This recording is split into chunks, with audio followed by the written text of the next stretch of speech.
Boa noite, igreja. Como já foi dito aqui, o tema da palavra de hoje é espiritualidade fragmentada. E eu quero começar abrindo em 1 Timóteo 1,15, que diz assim: esta é uma palavra fiel e digna de toda aceitação, que Cristo Jesus veio ao mundo para salvar os pecadores, dos quais eu sou o principal. Esta é uma palavra fiel e digna de toda aceitação, que Cristo Jesus veio ao mundo para salvar os pecadores, dos quais eu sou o principal. Aqui Paulo está nos mostrando a grandeza do Evangelho. Ele nos mostra quando ele diz que é uma palavra fiel e digna de toda aceitação. Ele nos mostra que se há alguma coisa digna de aceitação, se há alguma coisa que nós devemos confiar, é no Evangelho. Paulo também nos mostra que o Evangelho é a manifestação da graça de Deus. Quando ele diz que Jesus veio ao mundo para os pecadores, ele nos mostra que realmente o Evangelho é para que a graça de Deus possa ser glorificada. Ele mesmo foi transformado pela graça. Se nós voltarmos um pouco no versículo 13, ele diz assim: a mim que anteriormente fui blasfemo, perseguidor e insolente, mas alcancei misericórdia, porque fiz por ignorância na minha incredulidade. O primeiro ponto dessa palavra é que Deus usa pessoas. Ele se manifesta através de pessoas. Ele nos fala através de pessoas. Mas para entendermos isso, nós temos que entender a diferença da palavra para nós seres humanos e para Deus. Há uma grande diferença para Deus, aquilo que Ele pronuncia, aquilo que Ele fala, e para nós seres humanos. Hoje nós temos acesso a muitas palavras. Hoje nós temos a comunicação e nós somos alcançados de todas as maneiras. Mas para nós as palavras estão se tornando banais. Hoje em dia nós não mais podemos confiar na palavra, porque fomos contaminados pelo pecado. Somos contaminados pelo pecado. Mas para Deus é muito diferente. Deus, quando Ele está se manifestando, quando Deus fala a própria palavra, Deus pode trazer a existência através da sua palavra. Para Ele há um grande poder na palavra. Em João 1, diz: no princípio era o Verbo, e o Verbo estava com Deus, e o Verbo era Deus. Então Deus é a própria palavra. Nós podemos entender que não existe uma diferença entre a palavra e Deus. Ele tem o poder na sua palavra. E eu queria que você entendesse isso nessa noite, porque Deus, Ele se comunica o tempo todo. Ele está o tempo todo se comunicando. Há uma abundância da comunicação de Deus. A Bíblia é a extensão da palavra de Deus. E Ele está o tempo todo se comunicando. Ele está o tempo todo falando. A palavra dele está emanando. Mas nós, pelo pecado, infelizmente estamos sentindo Deus silenciado. Muitas vezes vamos sentir como se Deus estivesse em silêncio em nossas vidas. Nós não estamos mais ouvindo a voz de Deus. Mas isso não é porque Deus não está falando. Isso não é a aparência que Deus não quer mais falar, mas sim pelo nosso erro. Mas sim pelo nosso erro que há em nós, o pecado. É isso que nos silencia. E o pecado traz uma surdez espiritual. Mas não somente a surdez espiritual, mas também nós nos comunicamos de forma errada. Por conta do pecado, muitas vezes nós não estamos falando com a voz de Deus. Muitas vezes nós estamos falando, mas não com a presença de Deus. E eu queria ler mais um versículo, que está em Tiago 3:8. Mas ninguém ainda foi capaz de dominar a língua. Ela é má e cheia de veneno mortal, e ninguém pode controlar. Usamos a língua tanto para agradecer o Senhor Pai, como para amaldiçoar pessoas. que foram criadas parecidas com Deus. Será que nós estamos usando a nossa fala? Será que nós estamos falando com as pessoas para manifestar a glória de Deus? Será que não estamos usando as nossas conversas, os momentos que nós temos com os nossos amigos, com a nossa família de forma errada? Como será que estamos glorificando o nome de Deus com as nossas falas, com a nossa palavra? Nós entendemos que sem a presença de Deus, a nossa palavra é inútil. E é sobre isso que eu quero falar com você nessa noite. Que você entenda que sem a presença de Deus, nós somos inúteis. Sem a presença de Deus, a nossa fala não gera vida. Somente Deus pode gerar vida. E se nós queremos gerar vida na nossa família, se nós queremos gerar vida em nossos lares, nós temos que entender que precisamos da presença de Deus. Nós precisamos estar conectados com Ele. Somente assim vamos glorificar, somente assim vamos profetizar. Se nós queremos proteger as nossas crianças, nós temos que nos santificar primeiro, para depois profetizar, para depois proteger o nosso lar. Nós temos que entender a seriedade disso, a seriedade de viver uma vida conforme Deus quer. Mas então, se nós somos contaminados pelo pecado, se nós somos contaminados pelo pecado, se nós somos impuros, por que Deus ainda se comunica através de pessoas? Por que Deus ainda não arranjou uma outra maneira de se comunicar? Por que Deus ainda quer falar através do homem, sabendo que ele é pecaminoso, sabendo que há o pecado? Deus quer falar através do homem, porque Ele quer gerar relacionamento. É através do homem que ele se torna uma comunicação pessoal. É através do homem que ele se aproxima. É através do homem, mesmo pecaminoso, mesmo falho, mesmo através das suas fraquezas, ele pode glorificar, ele pode se comunicar. E o resultado disso é que Deus está buscando para si, Deus está conquistando para si uma noiva. Deus está conquistando para si a sua igreja. E é através desse relacionamento que Ele faz isso. É através do relacionamento de nós como os irmãos aqui nessa igreja que Deus está conquistando a sua noiva. E nós temos que entender isso. A palavra de Deus afirma em Amós 3:7 que Deus não fará nada sem antes comunicar os seus servos, os profetas. Deus não liga nada no céu e na terra sem antes nos comunicar. Ele está falando, Ele está profetizando, Ele está nos comunicando o tempo todo. Então, se nós não estamos ouvindo a sua voz, o erro está em nós. Nós devemos sondar o nosso coração, para que nós possamos então entender a vontade de Deus. E o processo, esse processo que Deus está conquistando para si a sua igreja, esse processo se chama crescimento espiritual. E o crescimento espiritual é o que nós estamos fazendo aqui nesse momento. Nós estamos nos reunindo no domingo para que a gente possa ter um momento em que nós recebemos a palavra, um momento onde nós glorificamos o nome de Deus e nós vamos crescer. Mas o processo de crescimento espiritual pode nos confundir, porque a palavra crescimento às vezes nos leva à produtividade. A palavra crescimento às vezes vai nos levar a entender que nós precisamos alcançar um resultado, que nós precisamos viver uma vida onde nós temos que entregar resultados para então viver aquilo que Deus tem para nós. Mas a Bíblia não nos ensina dessa maneira. Essa é uma ilusão que nós criamos em nossas mentes. Porque nós criamos uma ilusão em que Deus vai fazer com que o nosso crescimento espiritual seja crescendo, fortalecendo as nossas qualidades e abafando e fazendo sumir os nossos defeitos, as nossas fraquezas. Mas nós não vivemos assim. Não é assim que o Evangelho funciona.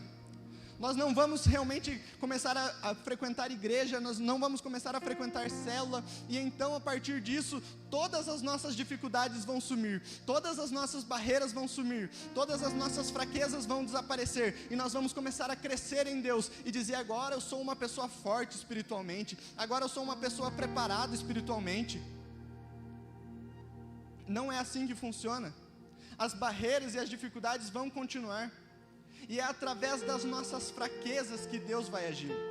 Então nós não temos que viver com essa ilusão de achar que precisamos parecer fortes, porque isso vai nos dividir, não como igreja, mas vai nos dividir de nós mesmos, porque nós vamos começar a viver e entender que na igreja eu sou uma pessoa espiritual, na igreja eu sou uma pessoa que ora, na célula eu sou uma pessoa que ora, uma pessoa que profetiza, uma pessoa que está realmente conectada com Deus. Mas saindo desse ambiente, saindo do ambiente espiritual, quando estou em minha casa, eu sou outra pessoa. Saindo do ambiente espiritual, quando estou no meu trabalho, eu sou outra pessoa. E essa visão se torna uma ilusão de pensar que somos uma pessoa em um ambiente e outra pessoa em outro ambiente. Isso vai nos dividir, e o resultado disso vai fazer com que nós não mais nos encontremos em nós, nem mesmo em Deus, e vai até nos afastar de pessoas. Porque eu sou uma pessoa espiritual somente na igreja, mas fora disso eu não preciso me preocupar com pessoas, eu não preciso me preocupar com a vida dos meus irmãos.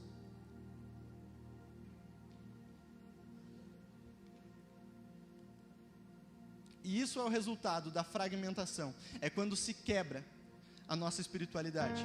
É quando nós não mais nos encontramos dentro daquilo que estamos vivendo. É quando somos pessoas divididas, separadas. Não estamos mais alinhados com a vontade de Deus. Mas para entendermos o crescimento espiritual, o verdadeiro crescimento espiritual, nós temos que entender que ele vai nos trazer 3 movimentos. O crescimento espiritual, e ontem eu ministrei na rede de jovens, eu falei um pouco sobre isso. Eu até fiz uma dinâmica para que a gente pudesse viver isso na prática, porque nós temos que viver isso. Não adianta a gente somente falar, nós temos que começar a agir. E o crescimento espiritual, ele traz esses movimentos. O primeiro, ele te tira do isolamento e te leva para a solitude. Te tira do isolamento no sentido que você ficar sozinho, isso não te trará, os seus pensamentos, o inimigo não irá trazer acusações. Você vai ficar bem sozinho com seus pensamentos, você vai ficar bem sozinho com Deus. Você não mais vai ficar na solidão, pensando coisas que o inimigo vai colocar em sua mente, mas o crescimento espiritual vai te trazer uma maturidade para ficar bem sozinho. Esse é o primeiro movimento do crescimento espiritual. Ele te tira da solidão e te traz para a solitude, ficar bem sozinho. Ter maturidade nos seus pensamentos. O segundo movimento, ele te tira da hostilidade. Quando você não mais quer saber da vida dos outros, quando você não mais se interessa pela vida dos outros, quando você não mais ora, não mais profetiza, você não consegue mais perdoar alguém que está dentro do seu coração, que te feriu. Isso é hostilidade, te afasta das pessoas. Mas o verdadeiro crescimento espiritual vai te tirar dessa hostilidade e vai trazer para hospitalidade. É onde você começa a não mais se comparar com ninguém, a não mais julgar ninguém, mas você começa a ter compaixão pela vida do próximo. Você começa a entender que ele é falho, ele é pecador, assim como eu, mas ele é perdoado pela graça de Deus. E o terceiro movimento, que é o crescimento espiritual faz, ele te tira dessa ilusão de que Deus vai suprimir as suas fraquezas e vai te fortalecer nas suas habilidades. Então ele te tira dessa ilusão e te traz para um relacionamento. Mesmo eu sendo falho, mesmo com as minhas fraquezas, Deus vai agir através da minha vida. Mesmo com as minhas fraquezas, Deus vai se manifestar em minha vida. Então esses 3 movimentos nós entendemos que é o crescimento espiritual. Nós não mais vamos viver uma vida pensando que preciso suprimir as minhas fraquezas, mas ser maduro o suficiente em dizer: eu sou fraco, mas Deus me fortalece. É através da minha fraqueza que Deus se torna grande. Sabe, essa semana uma pessoa veio falar comigo, e enquanto eu estava preparando essa palavra, eu me lembrei dessa conversa, porque a experiência dessa pessoa tem muito a ver com o que eu estou falando aqui. Essa pessoa é uma pessoa que começou a frequentar a nossa igreja. E ela estava me contando a experiência dela de quando ela veio para cá. Ela estava afastada da igreja há um tempo, estava vivendo a sua vida, e ela começou a alcançar resultados. Ela começou a viver uma vida onde ela estava satisfeita, financeiramente, profissionalmente, no seu relacionamento. Ela estava alcançando tudo aquilo que ela queria alcançar. Todos os níveis da sua vida que ela precisava alcançar, ela estava ficando satisfeita. Ela estava vivendo aquilo que ela desejava viver. E eu fiquei muito feliz quando essa pessoa começou a me falar sobre isso. Eu falei, nossa, que legal. E ela começou a me contar as coisas boas que estavam acontecendo na sua vida. Mas de repente ele começou a falar que ele tinha muitos amigos, e esses amigos eram amigos verdadeiros. E quando eles saíam, ele sentia que não estava no lugar certo. Ele sentia um vazio dentro dele. Mesmo com todas as coisas na sua vida dando certo, ele ainda sentia esse vazio. Ele ainda sentia que algo estava faltando. E ele me disse que quando ele pisou o pé, e eu achei isso muito forte, porque ele falou dessa maneira: quando eu pisei o pé aqui dentro, eu tive a certeza no meu coração que eu estava no lugar certo. E então aqui dentro, ele pôde preencher esse vazio. E ele me disse que somente Deus conseguiu preencher esse vazio. Mas eu estou falando isso para você, porque nós somos convertidos, estamos aqui na igreja, mas às vezes a nossa espiritualidade, ela está quebrada. Às vezes estamos vivendo aqui somente por um momento, mas quando saímos daqui, isso não está mais completo.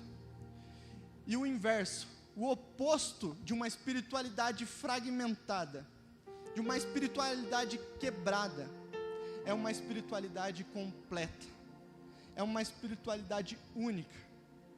E foi o que essa pessoa sentiu. Esse vazio só pode ser completo com a presença de Deus. E é isso que nós devemos buscar. Mesmo estando convertidos, mesmo estando na nossa casa, na casa de Deus, nós temos que buscar estar completos, buscar viver uma espiritualidade completa.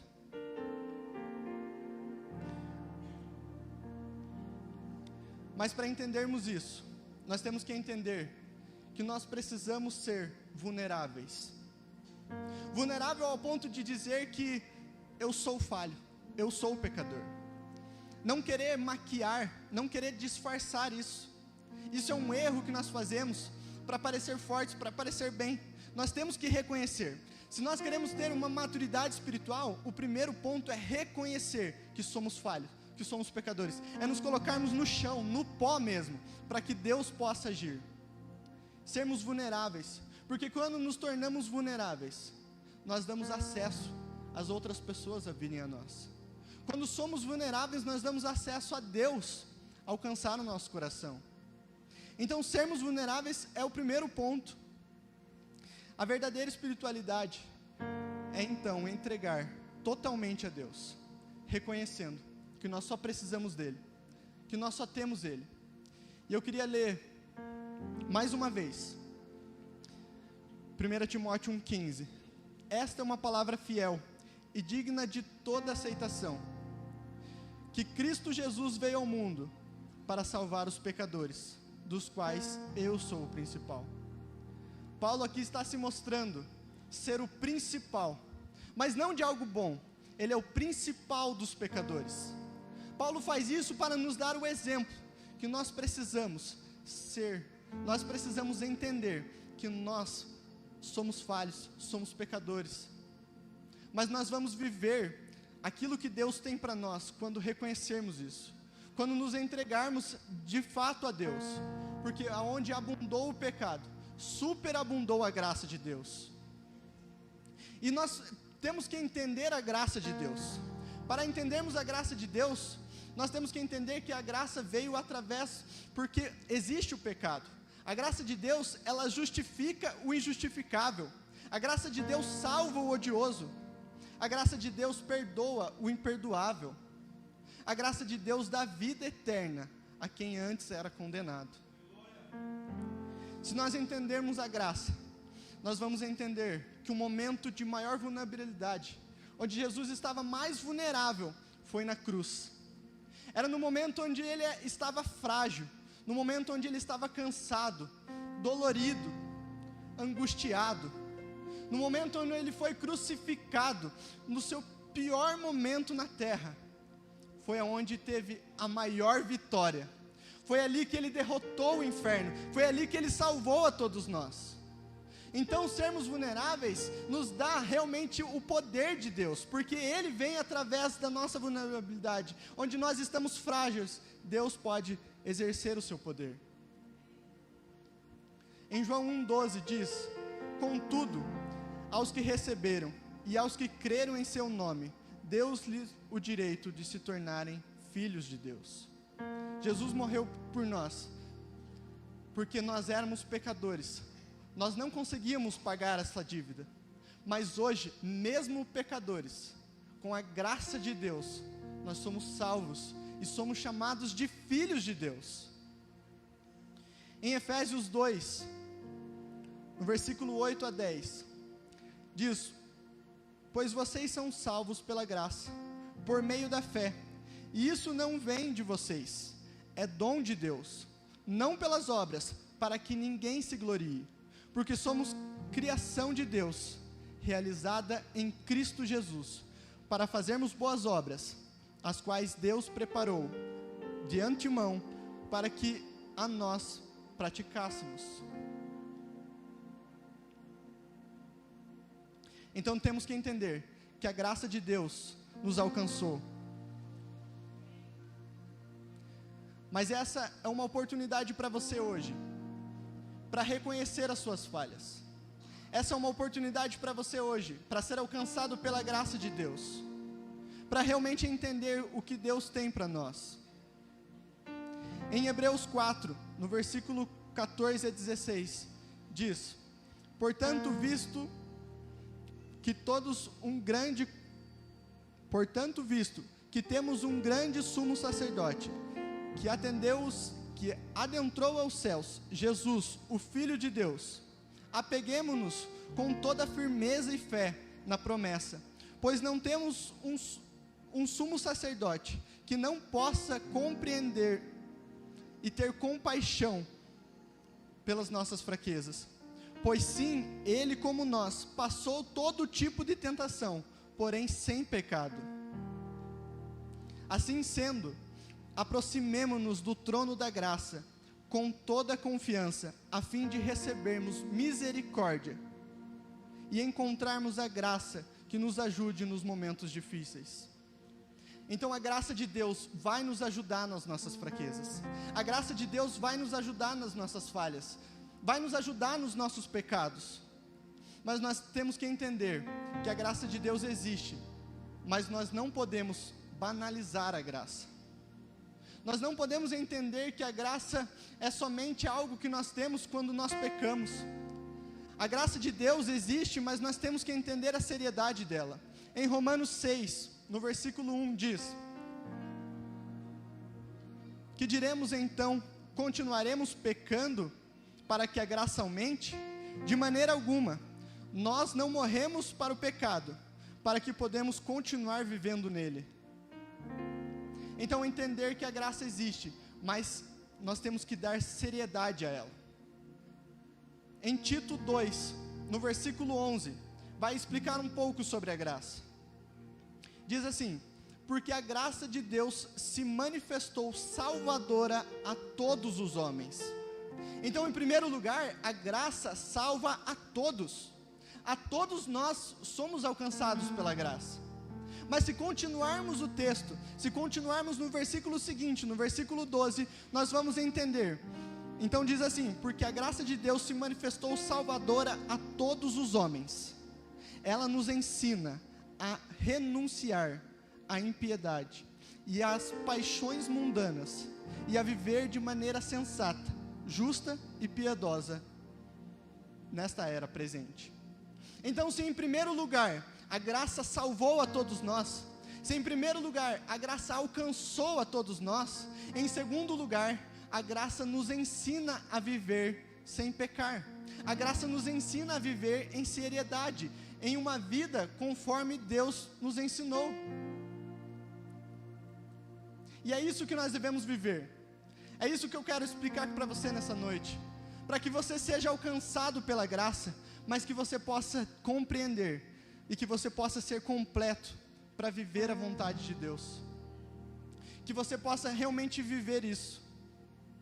Que você possa ter isso no seu coração. Que você possa ser alcançado e tendo misericórdia, Deus tendo misericórdia de nossas vidas. Para que nós possamos ser livres do pecado, para que nós possamos viver a vida que Deus tem para nós, para que então nós possamos viver aquilo que Deus tem para nós. Então que você possa sondar o seu coração nessa noite, que você possa realmente entender o motivo pelo qual você veio aqui hoje. Qual foi a sua motivação para sair de casa? Por que será que estamos nos reunindo? Por que será que estamos buscando a presença de Deus? Se não para viver a vida que Ele tem para nós. Nós devemos ser íntegros, nós devemos ter uma vida completa, ter uma vida onde a nossa espiritualidade não está quebrada, mas sim nós estamos vivendo uma vida completa, diante da vontade de Deus. Eu quero que você feche os seus olhos.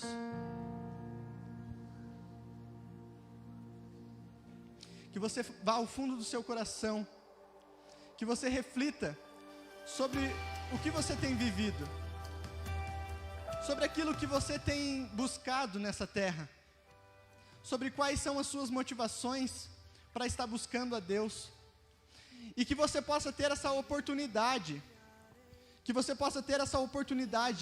para que você possa buscar realmente aquilo que está no fundo do seu coração, mesmo diante das suas fraquezas, mesmo diante daquilo que você tem falhado nessa vida, mesmo diante dos seus pecados, que você possa aproveitar esse momento, para que você possa buscar no seu íntimo a restauração, para que você possa buscar no seu íntimo aquilo que Deus tem para nós, a misericórdia e a graça de Deus, mas que você leve isso com sinceridade, que você leve isso realmente entendendo a seriedade disso, a seriedade de viver a vontade de Deus. Então que você possa agora entregar a sua vida para Jesus, entregar as suas falhas, entregar as suas fraquezas e se colocar diante dEle.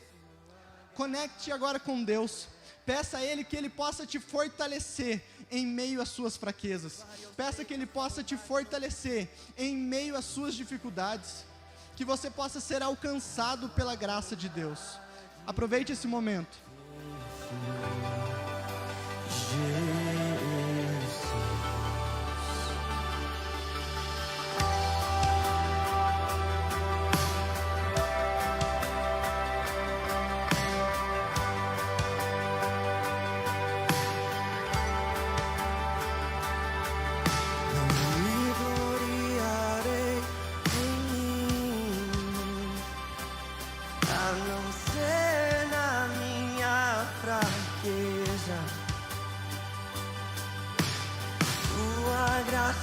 Me sustentou e ela me basta com certeza.